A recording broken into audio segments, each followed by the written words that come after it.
It's time to turn to our next guest, Tuly Weisz, who's the founder of Israel 365, a leading platform that connects Christians to Israel. Now, Tuly, I understand that you would like to talk about the changing relationship that we're seeing between Christians and Israelis and Jews. So take it away. I think, first of all, thanks for having me on, Natasha. We're really at a turning point in the Jewish-Christian relations. In many ways, a golden era of Jewish-Christian relations. The church has moved away from replacement theology towards a position where they're embracing Israel, embracing the Jewish people with no strings attached. Millions and millions of Christians are looking to support Israel, but the Jewish community isn't really embracing them back. And so Israel 365, what we do is we provide a bridge to between Israel and the evangelical pro-Israel Christian Zionist community through our website, Israel 365, breaking Israel news, and we even have a website called the Israel Bible, which is all of the biblical passages that describe Israel. Now, you know, what's interesting, Professor Dershowitz, is that one would intuitively think that this is a good thing, that we're seeing, you know, better relationships between Christians and Jews, but we're not necessarily seeing the American Jewish community jump on board with this change, correct? Tuly, can you talk about why that is? And Professor, perhaps you'd like to respond. Yes, so it's interesting because just recently there was a conference in Washington, D.C. Thousands of Christians with Christians United for Israel were there to show their support for Israel, and the Prime Minister, Netanyahu, spoke, and he said, you know, you evangelical Christians are the best friends that Israel has in the entire world. And that was the Israeli Prime Minister speaking to a group of American Christians. Yet the American Jewish community has time and time again shown that they are not in favor of developing further relationships, at least from the establishment position. And it's strange. Professor, what is your take on this?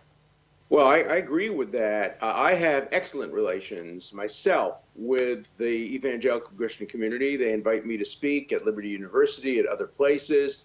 I have close personal relationships with some of the leaders, and my attitude has always been, if you support Israel, I'm going to support your support for Israel. Look, we will continue to disagree personally on a range of issues, from abortion to gay rights. But they will disagree with us as much as we disagree with them. But on Israel, we can really come together, particularly to fight against other Christian churches, which are very anti-Israel. Right. The Presbyterian leadership has played footsie with the BDS movement over time. The Quakers, other kind of hard left religious groups in America have turned against Israel. So we need allies among evangelical Christians. We have to understand it's part of their religion, an important part of their religion, that they may try to persuade us to become Christians. That's their right. And it's our right to say we appreciate your effort and we prefer to remain committed to our Jewish heritage. But we should not fault them for exercising their freedom of religion in trying to persuade us to join them. That's a compliment, not an insult, and we shouldn't take it as an insult. So I hope that the Jewish leadership will embrace support from evangelical Christians while continuing to maintain our own independence on religious issues and on some political issues.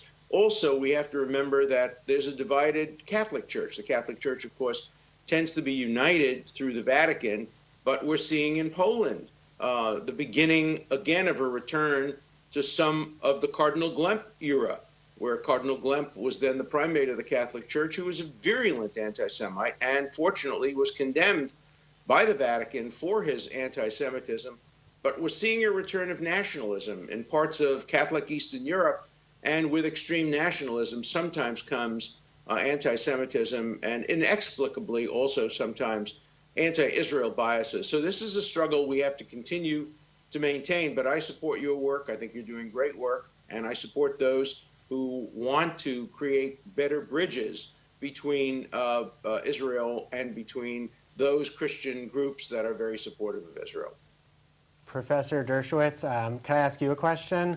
Sure, please. So many of the churches in the South that we were talking about, who now you could drive down in the streets of Atlanta and see them waving Israeli flags in the front of these churches. But years ago in the South, these same churches were very anti-Semitic. How do you understand the shift that's taken place just in the last few decades? It's a phenomenal shift, and it's happened so quickly.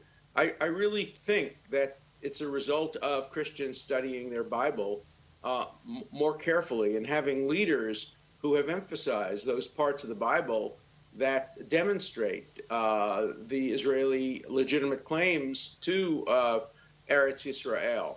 I mean, the first Rashi, on the first word, Bereshit, Rashi quotes Rabbi Isaac as asking, why does the Bible begin with a story of creation rather than with the first mitzvah? And the answer is so that when people question the Jews' claim to Israel, there will be a biblical answer. And I think the biblical answer has been heard loud and clear. Also, I think that with the changes in the geopolitical system in the world, Christians see Israel as a bulwark against the kinds of anti-Christian attitudes that one sees in many nations in the world, including, tragically, some Muslim nations. So there are a lot of phenomena at work. Mm-hmm. The important thing is the end result has been strong support for Israel, and we have to reciprocate. We can't afford to lose that support. I totally agree with that. It is because they're learning the Bible, they're studying the Bible, but they've been studying the Bible for thousands of years. And so it is the geopolitical considerations in conjunction with their biblical studies. And specifically, I think the rebirth and the revitalization of the land of Israel, the return of the people of Israel to the land of Israel, made them recognize that the way that they've been looking at Israel for thousands of years has been wrong, and they need to adjust their theology, which they have been doing. And now they are rejecting replacement theology, and they're coming up with ways to understand that God has kept his covenant with the Jewish people, like it says in that first Rashi, and throughout the Tanakh. And that's what we're trying to do at Israel 365 and through all of our websites, is to try to teach Christians about the biblical significance of the land of Israel. And I think it's important to fight back against those dissidents within the groups. For example, two of Israel's greatest enemies in the world today, both of whom have been very influential, has been Jimmy Carter, who claims to teach the Bible and claims to base some of his opposition to Israel on the Bible, and the virulently anti-Semitic Bishop Tutu in South Africa. Both claim a biblical basis for their anti-Zionism, and Bishop Tutu for his anti-Semitism. You'll notice I didn't call Jimmy Carter an anti-Semite, and I did call Bishop Tutu an anti-Semite. If you look at their speeches and their writings, I think you will see that Bishop Tutu deserves to be called an anti-Semite. He talks a lot about the Jews, and Jimmy Carter tries to stay away from that, but he uses terms relating to Zionism which come awfully close. The Reverend Berrigan was one of the beginners of the anti-Israel push from the hard left. So we have enemies as well as friends among Christian leaders, and we have to nurture our friends and turn them against our enemies, and we have to continue to fight against Christian enemies like Carter and like Tutu and the late Reverend Berrigan, who have had undue influence in persuading people that the role of the church is to oppose Israel. Well, unfortunately, that's all of the time we have for today. Thank you so much for your time, Professor Dershowitz, and I'd like to thank our guest, Tuly Weisz. Thanks for having me.